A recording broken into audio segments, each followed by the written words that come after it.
Chapter 4. Jonas rode at a leisurely pace, glancing at the bike ports beside the buildings to see if he could spot Asher's. He didn't often do his volunteer hours with his friend, because Asher frequently fooled around and made serious work a little difficult. But now, with 12 coming so soon and the volunteer hours ending, it didn't seem to matter. The freedom to choose where to spend those hours had always seemed a wonderful luxury to Jonas. Other hours of the day were so carefully regulated. He remembered when he had become an 8, as Lily would do shortly, and had been faced with that freedom of choice. The 8s always set out on their first volunteer hour a little nervously, giggling and staying in groups of friends. They almost invariably did their hours on recreation duty first, helping with the younger ones in a place where they still felt comfortable.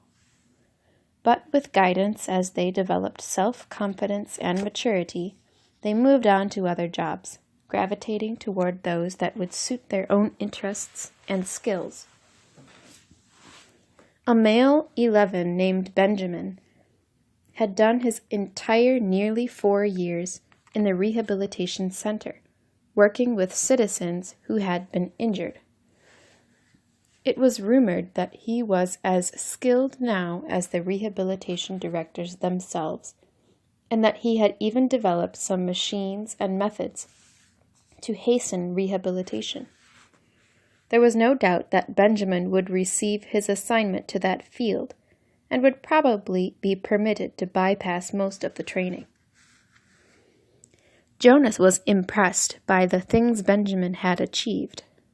He knew him, of course, since they had always been group mates, but they had never talked about the boy's accomplishments, because such a conversation would have been awkward for Benjamin. There was never any comfortable way to mention or discuss one's successes without breaking the rule against bragging, even if one didn't mean to. It was a minor rule, rather like rudeness, punishable only by gentle chastisement. But still, better to steer clear of an occasion governed by a rule which would be so easy to break. The area of dwellings behind him, Jonas rode past the community structures, hoping to spot Asher's bicycle parked beside one of the small factories or office buildings. He passed the child care center where Lily stayed after school, and the play areas surrounding it. He rode through the central plaza and the large auditorium where public meetings were held. Jonas slowed and looked at the name tags on the bicycles lined up outside the nurturing center. Then he checked those outside food distribution. It was always fun to help with the deliveries, and he hoped he would find his friend there so that they could go together on the daily rounds, carrying the cartons of supplies into the dwellings of the community. But he finally found Asher's bicycle, leaning as usual instead of upright in its port as it should have been, at the house of the old. There was only one other child's bicycle there, that of a female 11 named Fiona. Jonas liked Fiona. She was a good student, quiet and polite, but she had a sense of fun as well, and it didn't surprise him that she was working with Asher today. He parked his bicycle neatly in the port beside theirs and entered the building. "Hello, Jonas," the attendant at the front desk said. She handed him the sign-up sheet and stamped her own official seal beside his signature. All of his volunteer hours would be carefully tabulated at the Hall of Open Records. Once, long ago, it was whispered among the children, an 11 had arrived at the ceremony of 12, only to hear a public announcement that he had not completed the required number of volunteer hours, and would not, therefore, be given his assignment. He had been permitted an additional month in which to complete the hours, and then given his assignment privately, with no applause, no celebration. A disgrace that had clouded his entire future. "It's good to have some volunteers here today," the attendant told him. "We celebrated a release this morning, and that always throws the schedule off a little, so things get backed up." She looked at a printed sheet. "Let's see. Asher and Fiona are helping in the bathing room. Why don't you join them there? You know where it is, don't you?" Jonas nodded, thanked her, and walked down the long hallway. He glanced into the rooms on either side. The old were sitting quietly, some visiting and talking with one another, others doing handwork and simple crafts. A few were asleep. Each room was comfortably furnished, the floors covered with thick carpeting.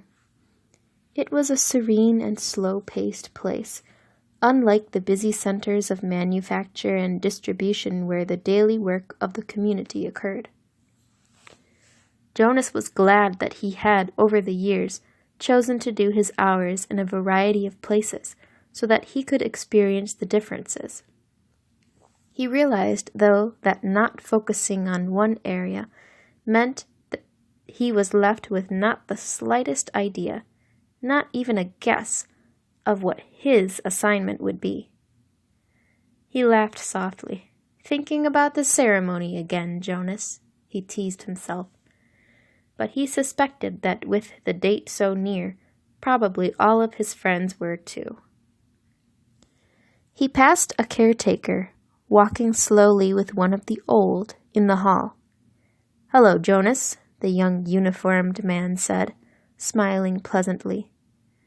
The woman beside him, whose arm he held, was hunched over as she shuffled along in her soft slippers. She looked toward Jonas and smiled, but her dark eyes were clouded and blank. He realized she was blind. He entered the bathing room with its warm, moist air and scent of cleansing lotions.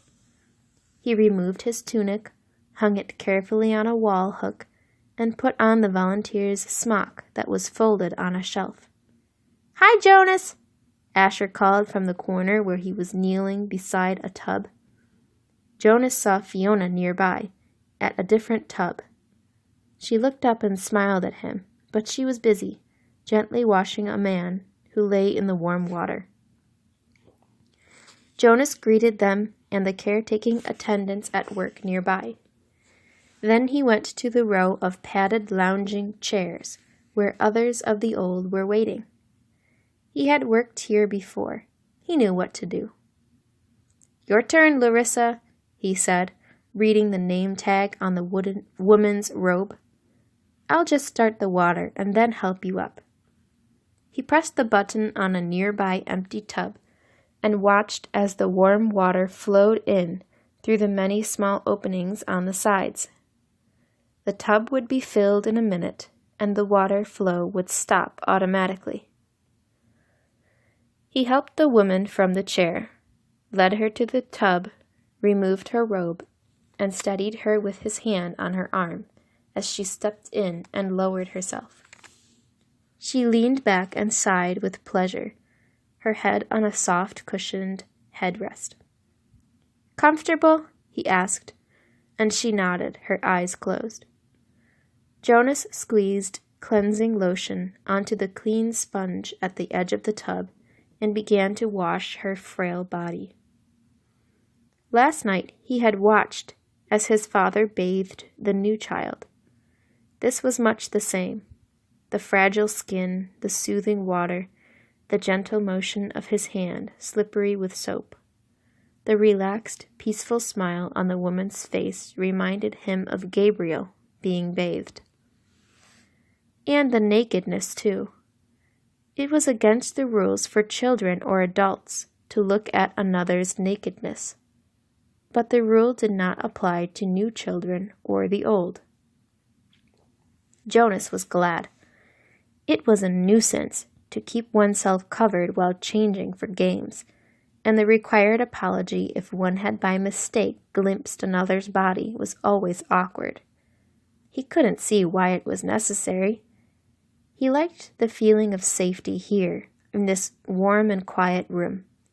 He liked the expression of trust on the woman's face as she lay in the water, unprotected, exposed, and free.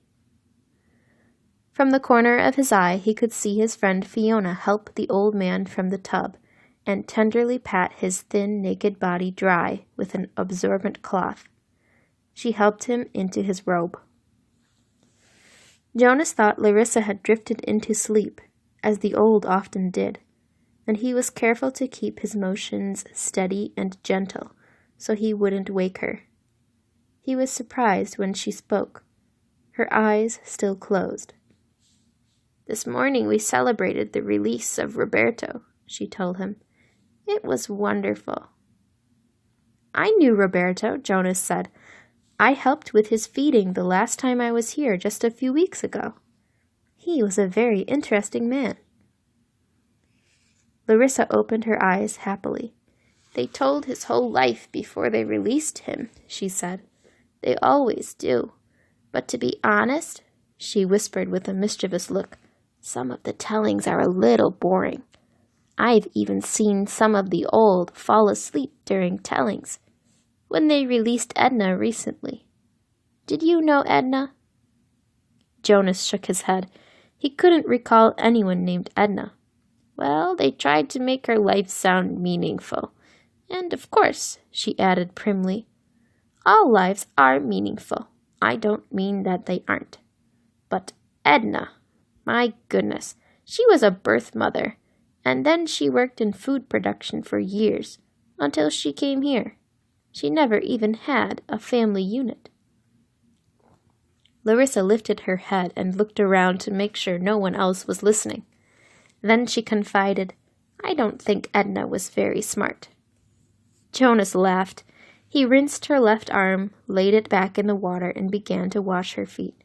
She murmured with pleasure as he massaged her feet with the sponge. "But Roberto's life was wonderful," Larissa went on, after a moment. "He had been an instructor of 11s. You know how important that is. And he'd been on the planning committee. And goodness, I don't know how he found the time. He also raised 2 very successful children, and he was also the one who did the landscaping design for the Central Plaza. He didn't do the actual labor, of course." "Now you're back. Lean forward, and I'll help you sit up." Jonas put his arm around her and supported her as she sat. He squeezed the sponge against her back and began to rub her sharp-boned shoulders. "Tell me about the celebration." "Well, there was the telling of his life. That is always first. Then the toast. We all raised our glasses and cheered. We chanted the anthem. He made a lovely goodbye speech, and several of us made little speeches wishing him well. I didn't, though. I've never been fond of public speaking." He was thrilled. You should have seen the look on his face when they let him go. Jonas slowed the strokes of his hand on her back thoughtfully. "Larissa," he asked, "what happens when they make the actual release? Where exactly did Roberto go?" She lifted her bare, wet shoulders in a small shrug. "I don't know. I don't think anybody knows, except the committee. He just bowed to all of us and then walked, like they all do, through the special door in the releasing room. But you should have seen his look. Pure happiness, I'd call it." Jonas grinned. "I wish I'd been there to see it." Larissa frowned. "I don't know why they don't let children come. Not enough room, I guess. They should enlarge the releasing room." "We'll have to suggest that to the committee. Maybe they'd study it," Jonas said slyly, and Larissa chortled with laughter. "Right," she hooted, and Jonas helped her from the tub.